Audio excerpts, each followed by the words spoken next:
We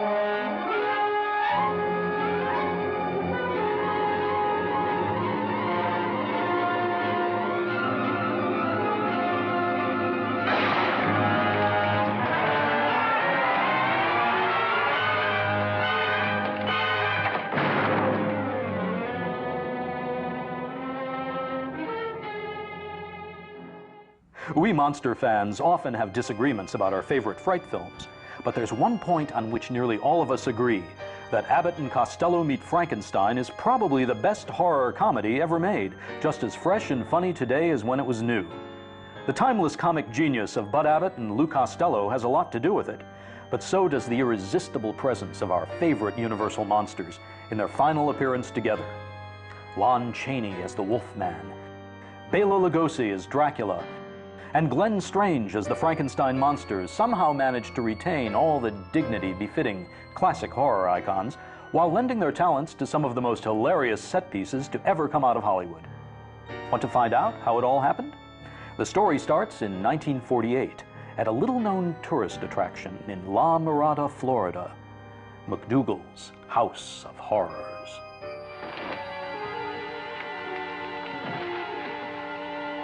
Count Dracula sleeps in this coffin, but rises every night at sunset. Chick is right. This is awful silly stuff.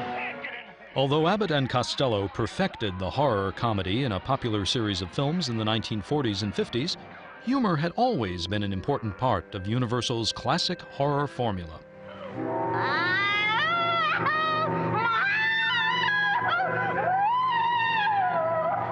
Masters of the genre, like director James Whale, always understood that laughing and screaming were just two sides of the same coin. Here we go gathering nuts in May, nuts in May, nuts in May. Here we go gathering nuts in May on a cold and frosty morning. Whoops! While Abbott and Costello Meet Frankenstein became one of the comedy team's best known and most loved films, neither Bud or Lou ever anticipated careers having anything to do with monsters. Bud Abbott's family was in show business. They were with the circus and later with burlesque. And at the time, burlesque was very clean. And that's the form of entertainment where you have stripteasers and comedians, basically, the two things that really appeal to a male audience. He got into burlesque, and he was in burlesque over 20 years before he met and teamed up with Lou Costello. Now, Lou was bitten by the show business bug, I think, from seeing Charlie Chaplin. Well, my dad actually came out to Hollywood the first time back in the 20s, and he had his heart set on becoming a dramatic actor. Charlie Chaplin was his favorite. That was his idol. But I think he also saw in Chaplin the element of acting, not just the comedy. So when he came out here in 1925, I think it was a hard road for him. He slept in parked cars. You know, it was real hard to get the work. Lou found jobs as a studio construction worker and stuntman, but only occasionally as an actor. It was Dolores Costello, however, that told him to go back on the road, perfect his craft, and let Hollywood ask for him and then come back out. So he hitchhiked en route back to New Jersey and got as far as St. Joe, Missouri. Stranded in the Midwest, he took a job as a baggy pants comedian, work that kept him employed for several seasons. Then, on the burlesque circuit in 1936, Lou Costello met Bud Abbott. I believe Bud had taken over for my dad's straight man who was sick one night, and I guess chemistry was there and history was made. They are a classic combination that goes back to Greek comedy of contrasting styles, the short, the tall, the thin, the fat, the smart, and the dumb. It's a combination that everybody can identify with and everybody kind of sees themselves in at some point and can laugh at.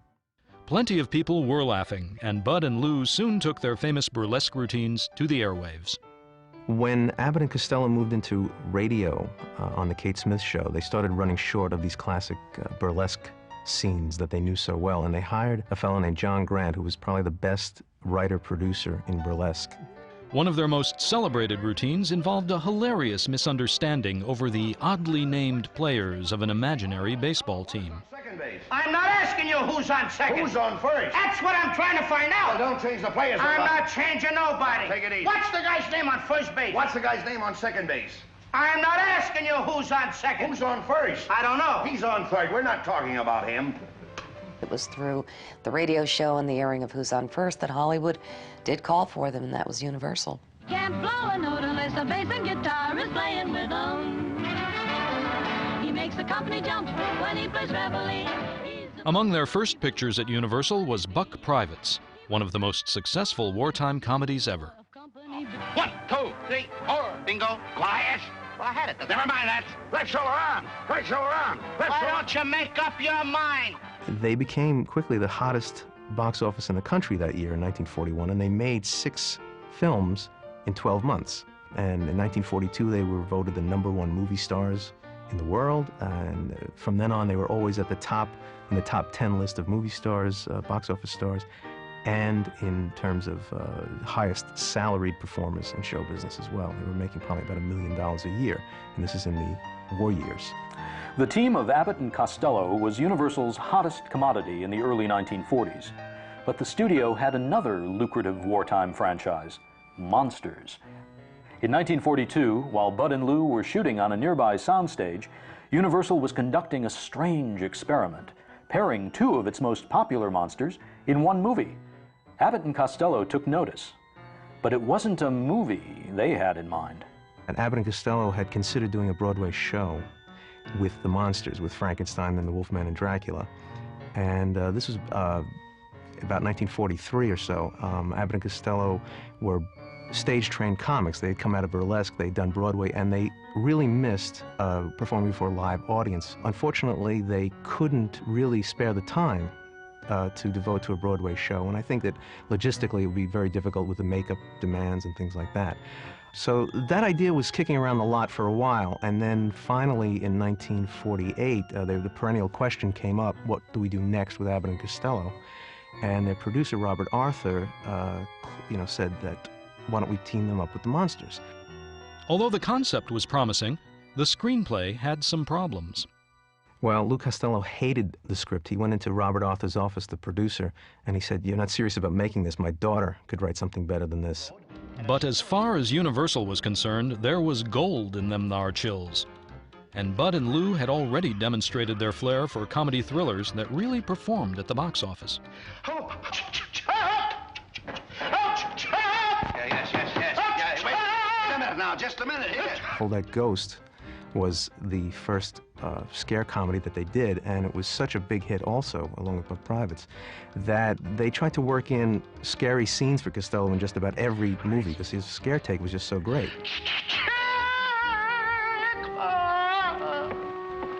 The original title of the film was The Brain of Frankenstein, and when the marketing department at Universal started hearing this title, they thought that it sounded like a straight horror picture. There was nothing to indicate it was a comedy.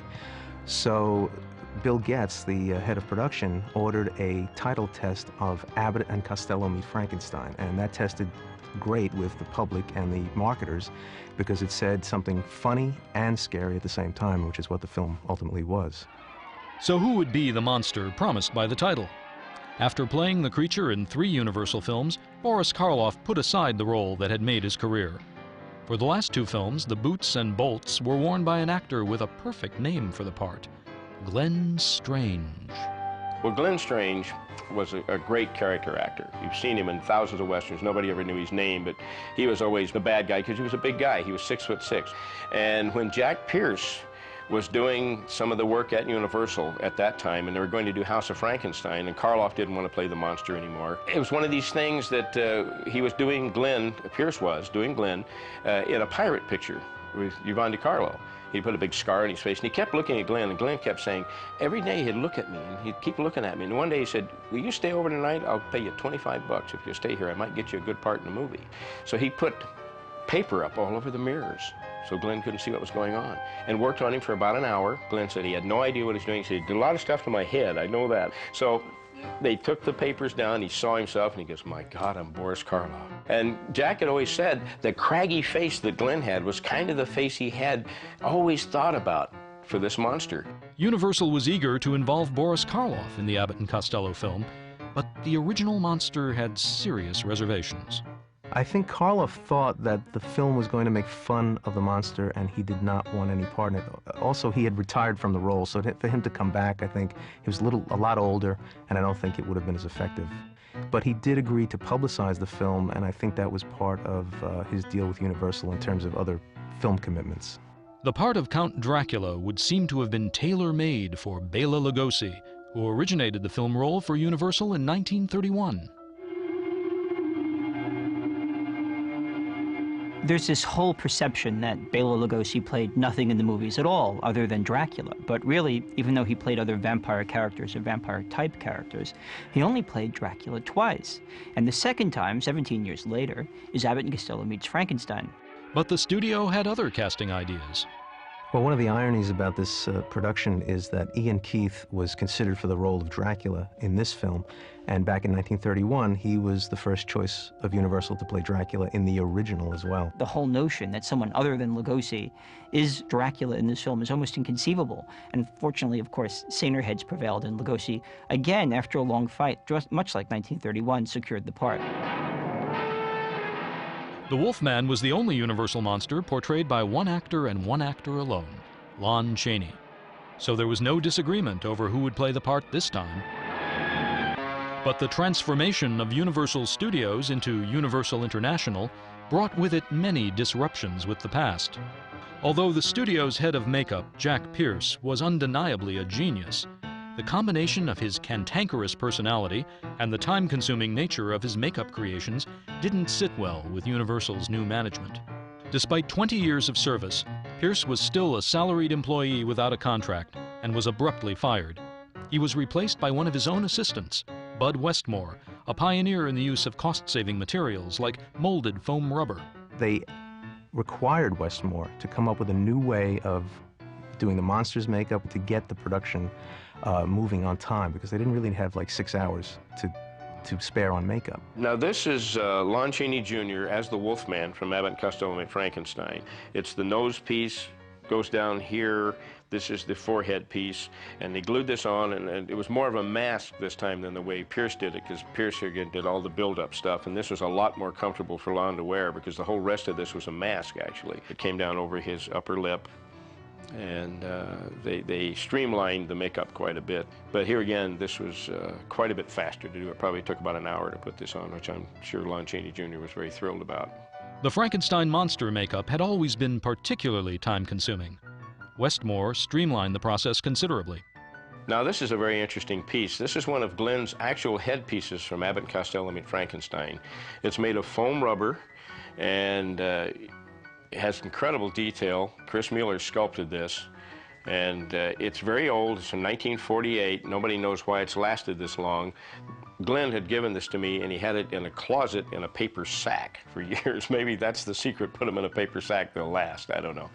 But the interesting thing about this, like with the clamps here, that nobody ever gets to see is, you can see they actually go into the head quite a bit, which is something you never got to see in any of the movies whatsoever, which is kind of interesting.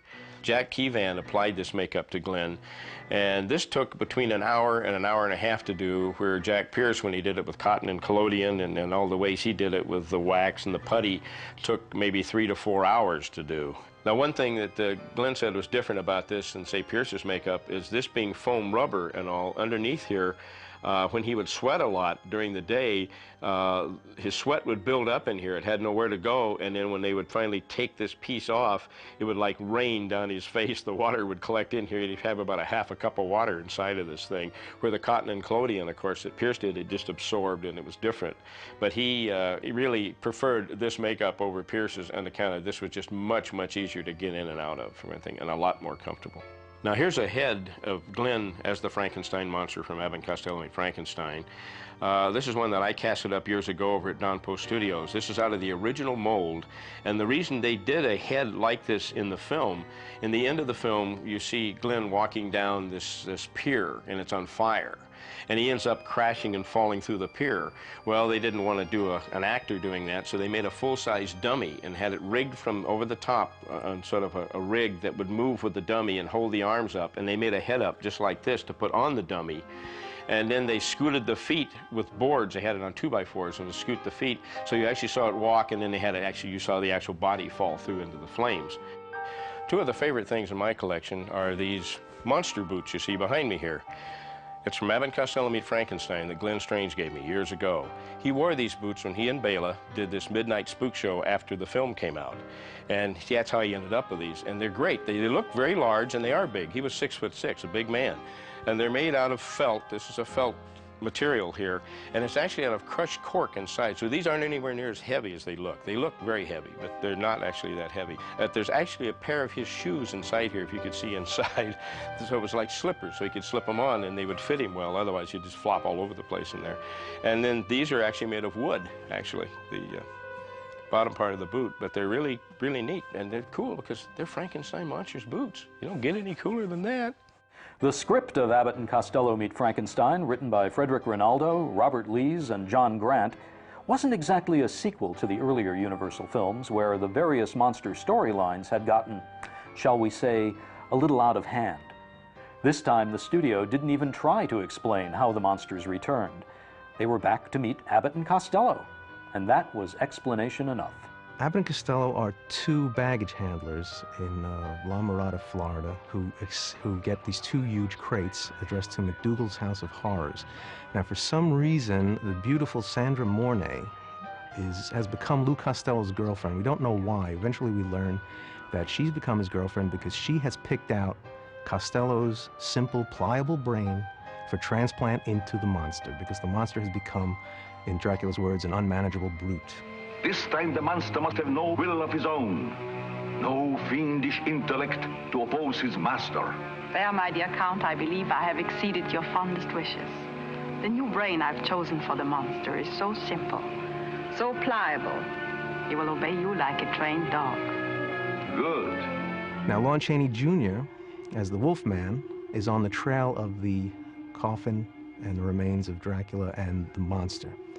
And he warns the boys that they would be receiving these crates and not to do anything with them. Nowadays, the Wolfman would probably have just cashed in and started a theme park. After all, where else in Florida do you find a castle like this? It's got great routines in it, but one of my favorites is at the Masquerade Ball. And it's my father and I think Bud and Lon Chaney Jr. And Lon Chaney is holding up the wolf's mask and says, when the moon is full, I turn into a wolf, and my father's line is, You and 20 million other guys. Great line, you know.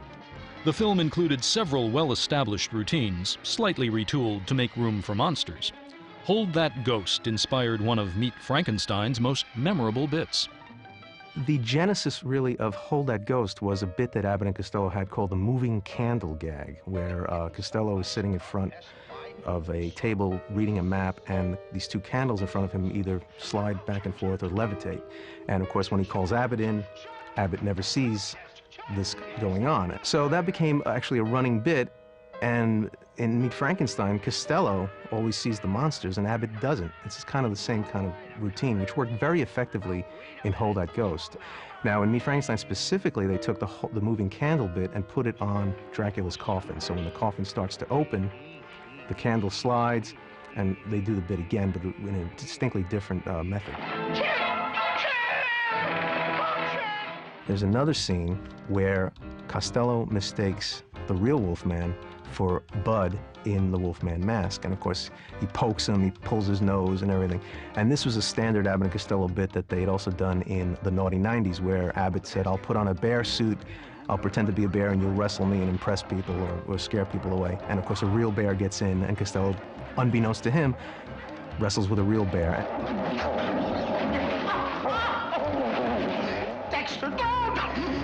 The director of Meet Frankenstein was Charles Barton, a veteran Abbott and Costello collaborator.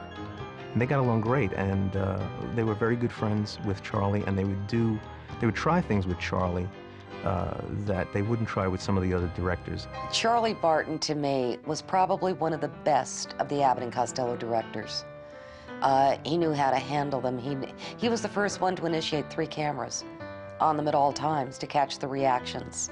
He understood, I think, my dad in terms of where he might get a little difficult. Well, as comedians who were, like I said, stage-bred comedians, they found it a little difficult to do the stop and start momentum of a film. So they like to keep things light during the filming, and they would have these little practical jokes going on. They would have pie fights. They'd have little gags going on on the set just to keep the momentum going, to keep the mood light. You know, like a lot of film historians or comedy historians who like to say how unprofessional they were, you know, to go out there and be throwing pies and this and that. But try keeping the level of energy up in comedy.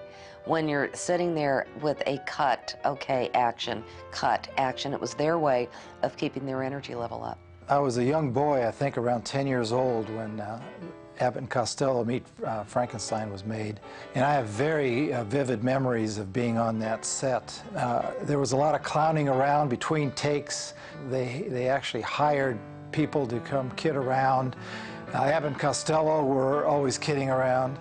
The team's right-hand man in charge of cutting up was a professional clown named Bobby Barber. And he was a bit player, and he's been in a lot of films actually in Hollywood, but his role on the Abbott and Costello films was really as a court jester. He kept things light on the set. He would come in and break up a take just to get a laugh. He would, you know, throw pies, squirt salsa. He'd do, you know, ridiculous stunts just to get a laugh and keep Lou and Bud amused. One of the things that Bobby liked to do, and I believe there's a scene where he comes in and interrupts them with Lon Chaney as well, but he does come down the steps following Dracula and interrupts the take. Now, the outtake cuts off very quickly, so you really don't know if Lugosi's going to turn around and deliver a punchline or he's going to start to really lay into Bobby. Glenn told me the story and did the Bela accent. When Glenn with the southern accent was pretty funny. And he did something, and Bela just looked at him and said, "We should not be kidding when we are working," and then stormed off the set. And that was it. A real professional. As far as his takes were concerned, it was one take. He knew he had practiced his lines. I watched him practice, and when he got on camera, he did it perfectly. So anybody disturbing his scene, I think, he did not appreciate. He did appreciate the seltzer bottles and the pie fights off camera, as long as he wasn't involved. He got a great kick out of it. And there's the scene where Lou comes in and sits on the monster's lap in that dungeon. And they took him forever to get through that scene because Costello would just start doing things while he's sitting on his lap, like hitting Glenn's hand, his own hand, and Glenn would start to laugh. I can't help it. And he would just finally say, "I can't get through the scene with this little guy. He just won't be serious about this." I think I was a year old when Abbott and Costello Meets Frankenstein was being made. Story has it that my mother brought me onto the set, and Glenn Strange, who played Frankenstein, loved kids.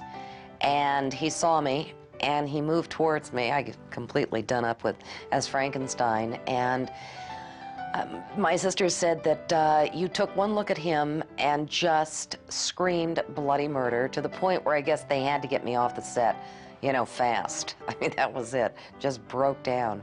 Our affection for most comedians comes when we're little kids, when we see these guys, at least our generation, looking back with some sense of history. Lou is a little kid, and we really identify with his fear of monsters.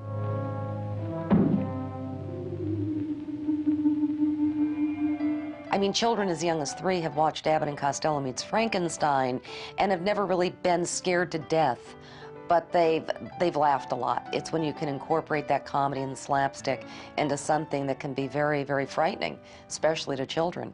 And all their films, I think, although geared for adults, boy, did they really bring in the kids. Children have always gravitated towards the classic monsters for a variety of reasons. You know, I think young people, for instance, like the Frankenstein monster because, like themselves, they're not sure of their place in the world, and they're not sure of their own origins and their own powers. Don't be afraid. He won't hurt you. And, you know, of course, the Wolfmen. There are all kinds of hormonal changes that we won't even talk about. And Dracula really has always been about the mysteries of sex and sexuality. I think young people instinctively graft on to the classic monsters for these reasons. Robert Lees, the screenwriter, said that one of his big theories was that comedy is rooted in fear. So when you have Abbott and Costello facing the monsters that probably have caused more nightmares than any other creatures ever created, you know, in fiction, you really can't miss with the comedy there. The film certainly didn't miss at the box office. It was actually the second cheapest production by Universal that year, and it turned out to be their second biggest moneymaker that year.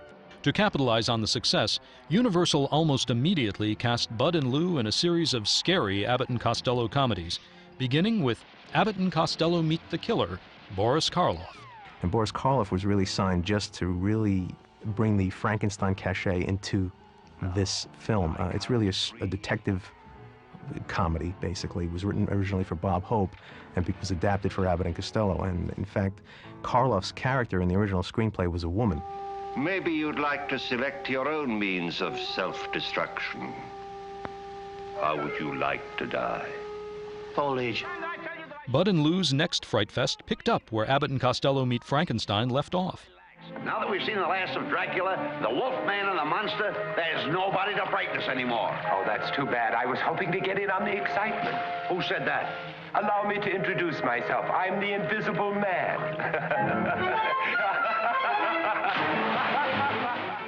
The new film was originally intended as another straight installment in Universal's popular Invisible Man series, but was rewritten to accommodate America's favorite pair of comedians.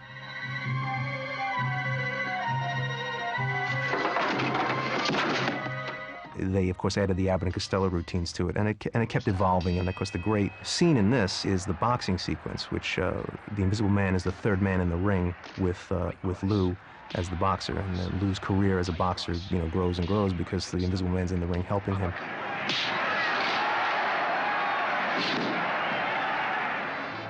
Next in line was another film with Boris Karloff, who had played many mad scientists before, but never Dr. Jekyll, not to mention Mr. Hyde. Again, that's another film that has very few Abbott and Costello routines in it. It's a lot of physical comedy. Bud and Lou whack each other over the head, and Bud takes pratfalls in it, probably more in this one film than they did in all of their previous films. So there's very little dialogue back and forth, and surprisingly, it was a huge hit. Have you seen a monster around here? Oh, I see. You can't talk with that heavy mask on. Well, here, I'll help you take it off. You see, we're looking for him for a purpose. Now, there's a reason for...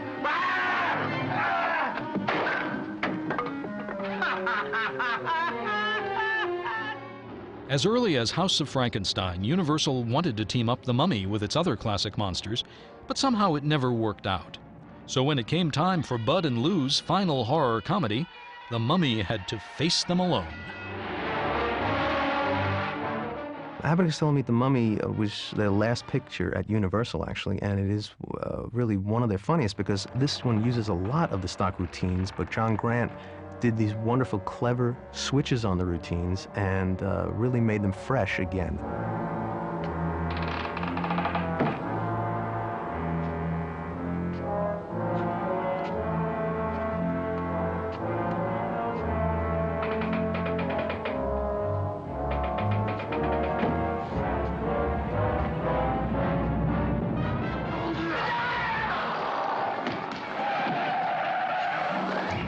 By the 1950s, however, old-time burlesque was becoming less and less fashionable with audiences.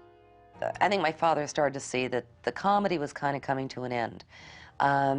There was a change occurring, too. You